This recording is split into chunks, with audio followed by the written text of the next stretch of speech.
우리 빌런 감별단 여러분 진짜 저렇게까지 인상을 찌그리면서 본 적은 없는 것 같은데. 저도 보면서 또 생각나는 에피소드가 있는데 제가 예전에 이제 대학로에서 이제 뭐 개그맨 지망생 때 아이디어를 짜서 공연을 했는데 반응이 괜찮았어요.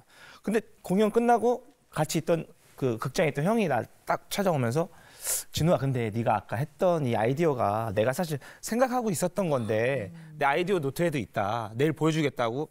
다음날 와서 진짜 겹치는 경우가 있어. 겹친 거예요. 그래서 그래 그럼 뭐 사람 생각이 비슷하니까 그럼 형이 하세요 하고 했는데 내가 한번 그 다음에 또 아이디어를 짰는데 또 와서 그런 거였어. 그때 했던 코너가 이제 웅이아버지라는 코너였는데 형 이걸 형이 생각해서 적었다고? 내가 보여줄게. 내 친구네 집 이야기인데 이 웅이아버지가 내 친구네 집인데 어떻게 형이 생각했으니까 그때는 말 못했어. 그래도 말 못하더라고. 그래서 우리가 다 같이 모여서 그 형을 형 이렇게 해서 갈치엔 아이디어가 형이 한 10개가 넘는 것 같은데 나는 형이랑 같이 극단 생활을 못하겠어 하고 우리가 다 같이 하니까 그때부터 좀 이렇게 조용히 그리고 저희는 약간 직업적인 애완, 약간 여자 개그우먼들이 뭐 제 사실 예전에 남자친구가 있었는데 항상 기사에 리플리 증후군 뭔지 알죠? 허언증의 대명사 그 라디오 사연 같은 데서도 제가 막 저의 연애 얘기하고 이러면 막 댓글에 저 진짜 심각한 것 같은데요? 리플리 증후군 이게 늘 따라다니는 막 그런 거 이게 결실이 있어서 다행이지 안 그랬으면 이게 모든 진짜 리플리 증후군 심각한 오 선생님 만날 뻔하는 걸 수도 있지 제보하면 우프지. 진짜. 아니 뭐 있어요 주변에? 너무 많은 것 같아요. 제 주변에는 또 어떤 동료는 같이 뭐 라면을 먹으러 갔는데 라면을 절대 좋아하지 않는다고 난 라면을 먹지 않아 이러면서 저를 맞아요.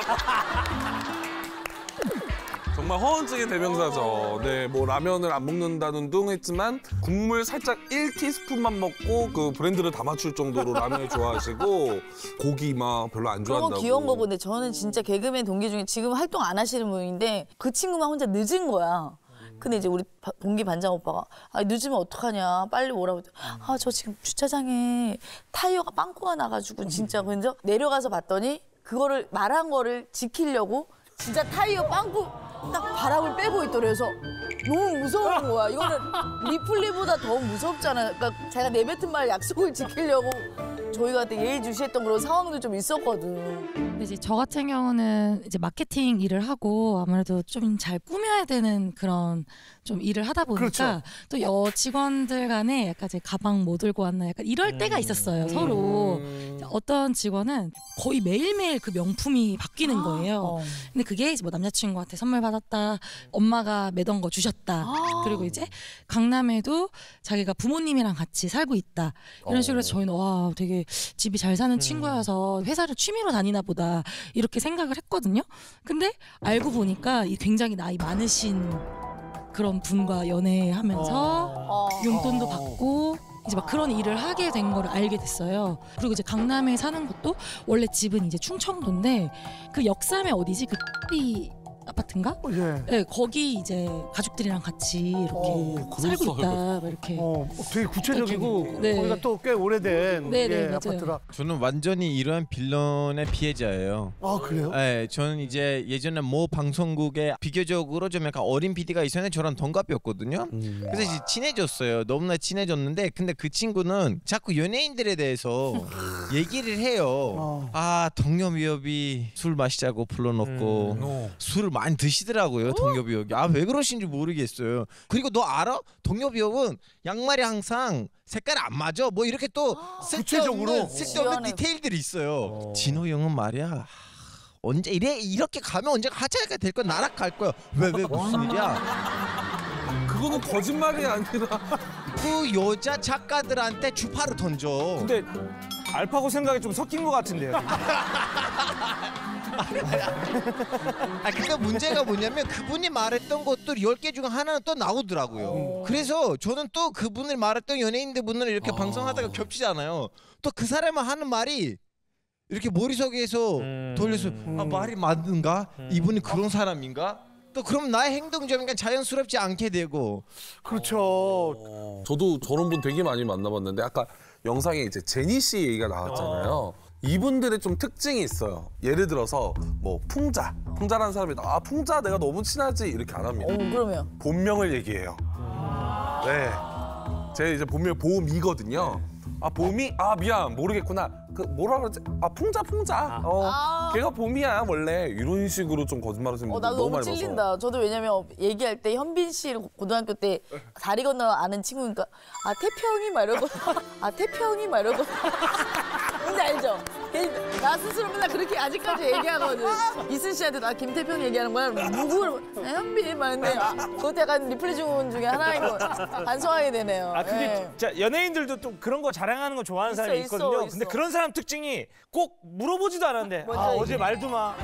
왜라고 해. 우리가 맞아. 야 어제 말도 마. 이렇게 시작해. 왜 얘기해줘. 나 어저께 싸이 형이랑 술 마셨잖아. 그럼 또 여기서 아 재상이 형 이러면서 아 세상이에요. 말면서. 인맥 자랑하는 사람들이 있어요. 아니 사실 허세 정도 차이는 있겠지만 그냥 놀고 있네 이러면서 그냥 가볍게 무시하는 경우도 있을 것 같은데 업무적으로 약간 피해를 끼치면 좀 심각한 거잖아요. 그런 경험이 있으신 분 계세요? 업무적으로? 간호사라는 직업은 환자 생명을 다루는 직업이기 때문에 거짓말을 사실은 절대 해서는 안 되는 절대 안 직업. 되죠. 네. 그 누구보다도. 네. 그런데 이제 가끔 상황을 면피하기 위해서 거짓말을 하는 친구들이 가끔 있었어요. 그래서 한 예를 들면 이제 응급실에 봉합 환자가 오면 봉합을 하기 위한 기구들이 있어요. 그러면 이제 저희가 소위 말하는 도시락통이라고 쇠로 된 그 트레이판 안에 그 기구들이 다 있는지를 확인을 하면서 카운트를 해야 돼요. 만약에 봉합 세트가 10개다 그러면은 도시락통도 10개 있고 기구도 40개가 있어야지 되는 거예요. 그런데 이제 가끔 귀찮은 친구들은 뭐 있겠지. 늘상 거의 다 4개씩 있기 때문에 세트로 도시락통만 세는 거예요. 그 트레이만.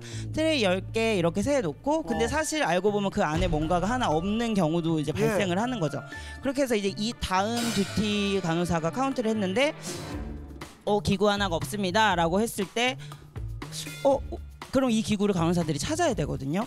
뭐 쓰레기통도 뒤지고요. 정말 지하 폐기물함도 내려가고 정말 어느 환자를 봉합했는지 이런 걸 추적을 해서 찾아내야 되거든요. 그런데 카운트를 제대로 하지 않은 상태에서 그걸 찾아내면 우리 듀티 때 없어진 건지 우리 근무 때 없어진 건지 그 전에 없어진 건지 알 수가 없어요. 그렇죠. 그래서 다시 정확하게 다 세었느냐라고 물어보면 다 세어봤다라고 처음엔 거짓말을 하다가 이제 나중에 알고 보면은 안 센 경우도 있었고.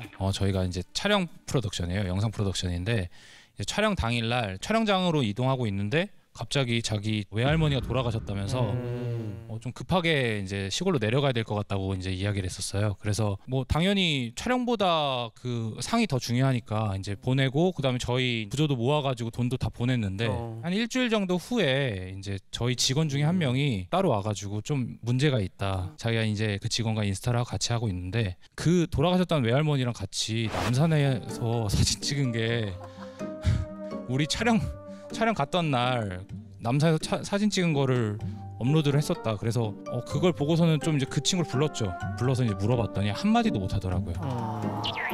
제가 봤을 때는 지금까지 나왔던 사연들 중에 제일 심각한 것 같아요. 인사적으로. 네. 이 사람은 단순히 괴롭힘뿐만이 아니라 이 경력 위조는 굉장히 중요한 인사적인 문제거든요. 그런데 여기 보면 삼산모직이라는 곳에서 인턴을 했다라고 거짓말을 했어요. 그러면 이건 경력 위조가 되고요.